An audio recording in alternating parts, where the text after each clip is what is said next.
Would you like to learn how to dye porcupine quills? Well, follow me. I'll teach you to make all these beautiful colors with one important ingredient. So you probably think I'm going to say it's dye, but it's actually vinegar. Yes, put some white vinegar with your dye into your pot of water. So you could either use RIT dye, or you could use food coloring, or you could even use, bingo dabber, I heard. But today I am going to use food coloring. First, you want to turn on your stove and get your water boiling. And while we're waiting for that, I'm going to fill this 1/3 of a cup of vinegar. I like to put the vinegar in first.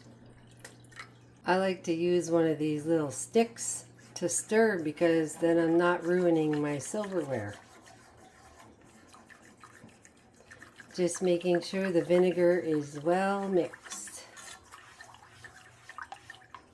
Now I'm going to add a few drops of red food coloring. 1, 2, 3. Let's try 3.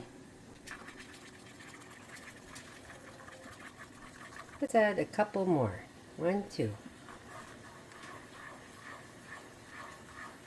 So we'll turn it down now that it's boiling, and we'll add a couple more. 4 more. Now I'm going to put some quills into here. I'm not putting them all because I don't have a whole bunch of stock, but I want to put enough to make some earrings. And you could see how fast they pick up that color, and I believe it's because of the vinegar. Those of you having a hard time getting the color, it's because you need vinegar.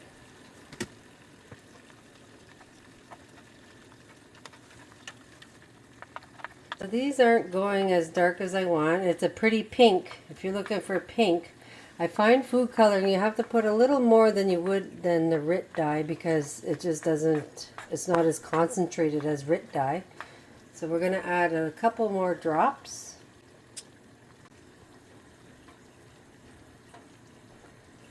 We did 5. Let's stir it a bit.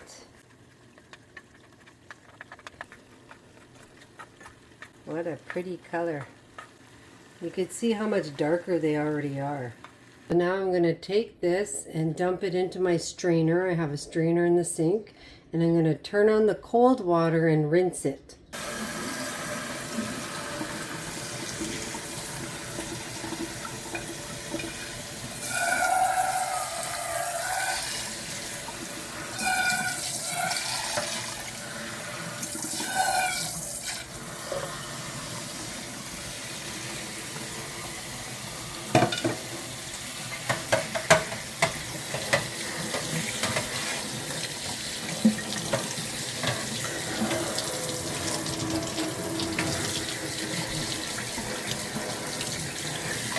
Now you take your quills and you put them onto a paper towel.